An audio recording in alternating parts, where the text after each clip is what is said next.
Hi, church family. It's Pastor Dave. So, I'm doing my devotional here at my house in the backyard, and it's nighttime. You might be thinking, why is he doing it at night? Well, it's Thursday. At least it's Thursday when you'll be watching this. And this week has been Passion Week, the week where we celebrate, we remember the death, burial, and resurrection of Jesus Christ. And it was on Thursday of Passion Week, some 2,000 years ago, that Jesus gathered together in the evening with his disciples in the upper room. John records the events of that night for us, but long before John ever talked about the events of that upper room, long before Jesus celebrated what would be the Passover with his disciples in that upper room, there were two prophets that spoke of a day when the Messiah would come and what he would usher in. And so what's so crazy is some 2,000 years ago, Jesus fulfilled these prophecies. Jesus was the fulfillment when on that night up in the upper room, when Jesus took the bread and he took the cup and he instituted what we call the Lord's Supper. He was fulfilling what Jeremiah and Ezekiel had promised. So I want to read to you those two scriptures. So the first one is Jeremiah 31:31, and it says this: "Behold, the days are coming, declares the Lord, when I will make a new covenant with the house of Israel and the house of Judah." And then Ezekiel would say these words in Ezekiel 11:17-20.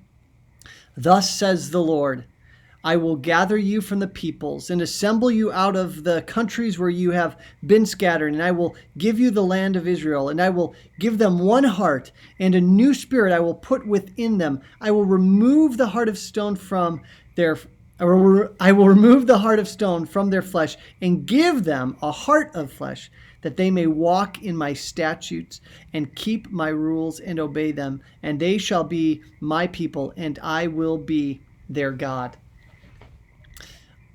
The people of Israel, the Jewish people, longed for the day when those prophecies would be fulfilled, when God would make this new covenant, a new covenant that would not be dependent upon what the people would do, but would be fully fulfilled in the coming of Messiah. And that in that day, God would send his spirit upon the people, and he would give them, he would replace their hearts of stone with hearts of flesh. My friends, that's what Jesus was beginning to fulfill 2,000 years ago. When he met with his disciples in that upper room on that Thursday night, he took the bread and he took the cup and he said, "This bread represents my body given for you. This cup represents the new covenant in my blood." Meaning, Jesus is saying, the time has come. The time has come. The Messiah is here. God is now going to work in his people in such a special and significant way. They will now be empowered by the Spirit of God to walk fully in obedience to him. Look, at the time, the disciples didn't fully understand what that meant. But we do today, don't we? We know that with the death, burial, and resurrection of Jesus Christ, the new covenant was instituted. The new covenant that tells us that the power of sin, well, it no longer rules us. The penalty of sin, it was paid for by Jesus.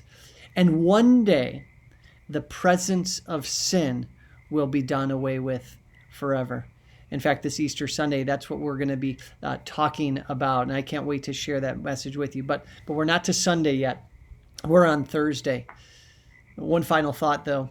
It was after he had blessed the bread and blessed the cup and given it to his disciples. Then later that night, I don't know what it was like on that night. I don't know if it was warm. I don't know if it was cold, but he went out to the Garden of Gethsemane. It was probably about 10 o'clock at night.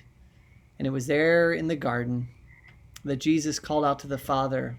He said to him, "Father, if there's any way that this cup can pass from me, let it. But not my will. Let yours be done." Dear friends, Christ entered into great suffering for us so that we would be members of that new covenant. He entered into suffering for us so that we could be a people who have now hearts of flesh, no longer hearts of stone. And so today, may you think about these things as you go through this Thursday. Think of the fact that the night is coming, the night when Christ would institute the new covenant. but also the night that Christ would begin his march towards the cross. May God bless you in this season as you reflect on these truths for your good, for his glory. Look forward to seeing you on Sunday. God bless.